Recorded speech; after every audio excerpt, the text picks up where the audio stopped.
Aujourd'hui, c'est une recette avec plein de légumes que nous allons vous proposer.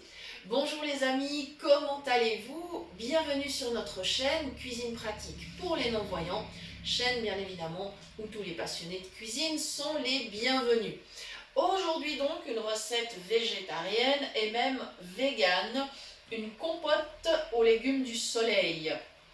Donc je vais vous expliquer tout ce que je suis en train de mettre dans ma casserole et ensuite je vous expliquerai tout ce que vous pouvez faire avec cette recette, c'est-à-dire comment vous pouvez la décliner de différentes façons pour la réutiliser dans d'autres préparations. Voilà, alors au tout départ, j'ai mis un petit peu d'huile évidemment, j'ai mis un peu d'ail frais, un oignon émincé. J'ai ensuite coupé des courgettes. Moi j'en ai mis 3, elles sont pas très grandes.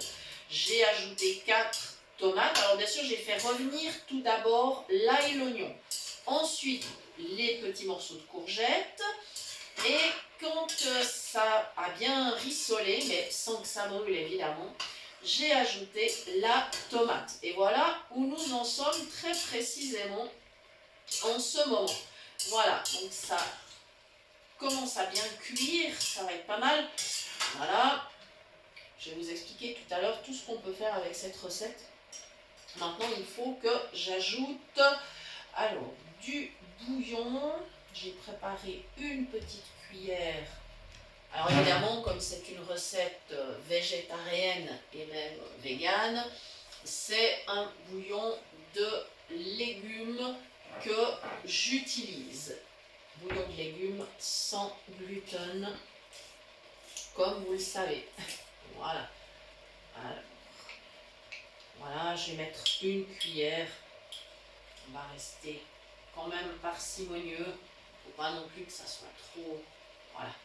Et ensuite, bien sûr, j'ajouterai encore du poivre et du basilic, puisque maintenant j'ai la chance d'avoir du basilic sur le balcon. Donc je suis super contente parce que c'est quelque chose que j'aime beaucoup utiliser dans mes recettes. Et le basilic, c'est vraiment en plus une plante super parce que ça permet de faciliter la digestion. Donc cette recette est aussi une recette très légère. Elle a un index glycémique bas. Ça c'est un autre avantage évidemment. Voilà, donc là, je pense que vous entendez, ça commence à bien cuire. Voilà. Comme ceci. Alors, je suis en train de remuer. Voilà. Voilà, c'est parfait.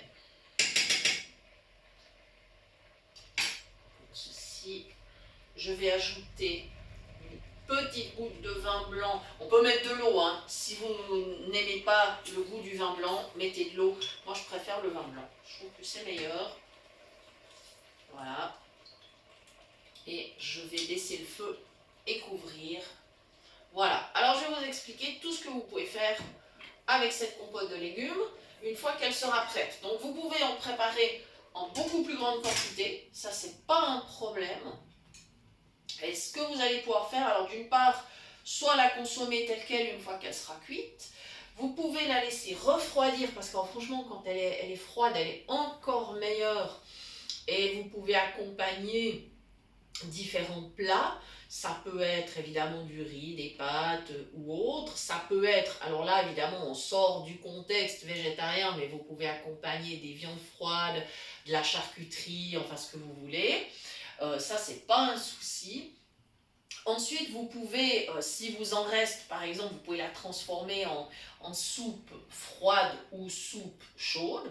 Il n'y a aucun souci, vous rajoutez simplement un peu d'eau et vous mixez. Et petite astuce, si vous voulez en retrouver par exemple en hiver, comme ce ne sera pas la saison pour ces légumes-là, ce que vous pouvez faire avec votre compote, c'est en mettre un petit peu de côté dans des petits tupperwares, les congeler. Et en hiver, eh bien, vous sortez vos petits tupperwares, vous n'aurez plus qu'à rajouter un peu d'eau, éventuellement encore un peu de bouillon ou de sel. Enfin, c'est à vous de voir, vous rectifiez l'assaisonnement comme vous le souhaitez. Et vous aurez un potage même en hiver. Voilà, donc ça, et du coup, ça vous prendra pas trop de place dans le congélateur. Vous pouvez également garnir des petites tartelettes, par exemple, si vous souhaitez présenter sur un buffet froid, et bien pourquoi pas garnir des petites tartelettes avec votre compote. Alors, vous pouvez également la servir sur une grande tarte, hein. Je vous parlais des petites tartelettes, mais évidemment sur une grande tarte c'est tout à fait possible. Donc vous voyez, il y a plein de déclinaisons que vous pouvez imaginer avec cette recette. Il est évidemment possible aussi de conserver cette préparation par exemple dans des bocaux. Alors dans ce cas-là, n'allez pas vraiment jusqu'au bout de la cuisson. Quand c'est juste tendre mais pas encore compoté, remplissez des bocaux, enfin laissez refroidir si vous souhaitez ne pas vous brûler. Remplissez des bocaux, mettez-les dans votre four à 100 degrés pendant 1 heure. Et là, vous aurez donc stérilisé votre compote de légumes du soleil. Et puis, pas de souci, eh bien, vous la retrouverez au moment où vous le souhaiterez. Voilà, je crois que j'ai un petit peu fait le tour. Je vous rappelle que vous pouvez nous retrouver bien évidemment sur notre page Facebook et qu'il vous est toujours possible de nous écrire par mail à l'adresse suivante cuisinepratique@mail.ch. Nous vous répondons avec le plus grand plaisir. Merci à tous, merci encore pour tous vos partages, vos j'aime, vos commentaires, vos messages. Merci infiniment et nous vous disons à très bientôt pour de nouvelles idées cuisine. Merci.